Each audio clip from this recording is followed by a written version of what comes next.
Invite करूंगा, जोरदार तालियों से स्वागत कीजिए प्रियंका गांधी वाड्रा जी का। मेरे प्यारे भाइयों और बहनों,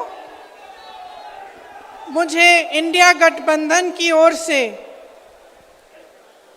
इंडिया गठबंधन की 5 सूत्री मांगें पढ़ने के लिए कहा है। इससे पहले कि मैं ये शुरू करूं, मैं एक छोटी सी बात आपके सामने रखना चाहती हूं। देखिए, ये दिल्ली वाले जानते हैं कि ये दिल्ली का सुप्रसिद्ध रामलीला मैदान है। यहाँ बचपन से मैं आ रही हूँ। हर साल दशहरे के दिन यहाँ इसी मैदान में रावण के पुतले का दहन होता है।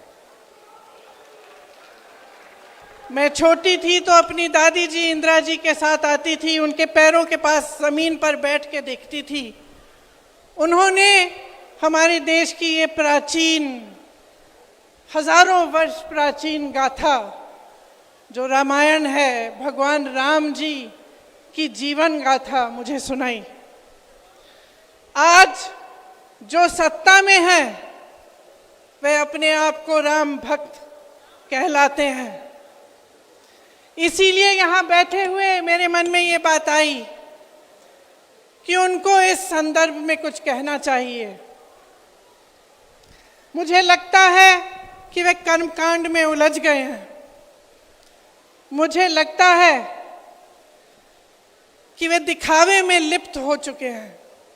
इसीलिए मैं आज यहाँ खड़े होकर उन्हें याद दिलाना चाहती हूँ कि वो हजारों वर्ष पुरानी गाथा क्या थी और उसका संदेश क्या था।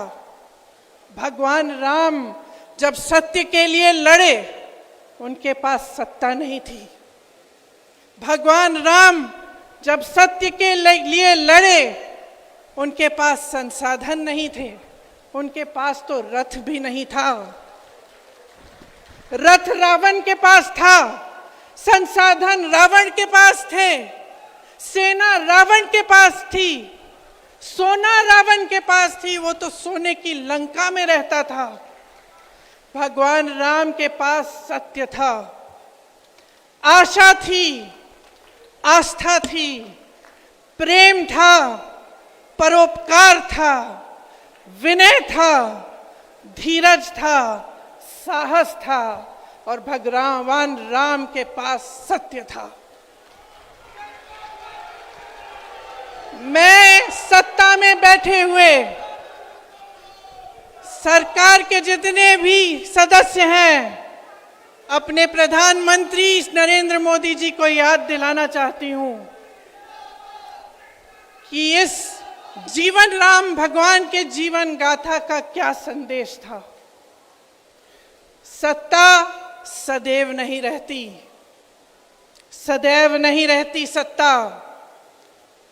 सत्ता आती है, जाती है, अहंकार चूर चूर होता है एक दिन। यही संदेश था भगवान राम का, उनके जीवन का। और आज यहाँ रामलीला मैदान पर खड़े हुए इंडिया गठबंधन की 5 मांगों को पढ़ने से पहले मुझे ये उचित लगा कि मैं ये संदेश एक बार फिर दोहराऊं। इंडिया गठबंधन की 5 सूत्री मांगें भारत के चुनाव आयोग को लोकसभा चुनावों में समान अवसर सुनिश्चित करना चाहिए। दूसरी मांग, चुनाव आयोग को चुनाव में हेराफेरी करने के उद्देश्य से विपक्षी राजनीतिक दलों के खिलाफ इनकम टैक्स, ईडी और सीबीआई द्वारा की जाने वाली बलपूर्वक कार्रवाई को रोकना चाहिए। तीसरी मांग, श्री हेमंत सोरेन एवं श्री अरविंद केजरीवाल जी की तत्काल रिहाई की जाए। चौथी मांग, चुनाव के दौरान विपक्ष के राजनीतिक दलों का आर्थिक रूप से गला घोंटने की जबरन कार्रवाई तुरंत बंद होनी चाहिए। पांचवी मांग, चुनावी बांड का उपयोग करके बीजेपी द्वारा बदले की भावना जबरन वसूली और धन शोधन के आरोपों की जांच के लिए सुप्रीम कोर्ट की निगरानी में एक एसआईटी गठित हो जानी चाहिए। बीजेपी शासन द्वारा पैदा की गई अलोकतांत्रिक बाधाओं के बावजूद इंडिया गठबंधन लड़ने, जीतने और हमारे लोकतंत्र को बचाने के लिए दृढ़ और आश्वस्त है। जुड़ेगा भारत, जीतेगा इंडिया। एक बार मेरे साथ कहिए, जुड़ेगा भारत, जुड़ेगा भारत, जुड़ेगा भारत। धन्यवाद। जय हिंद।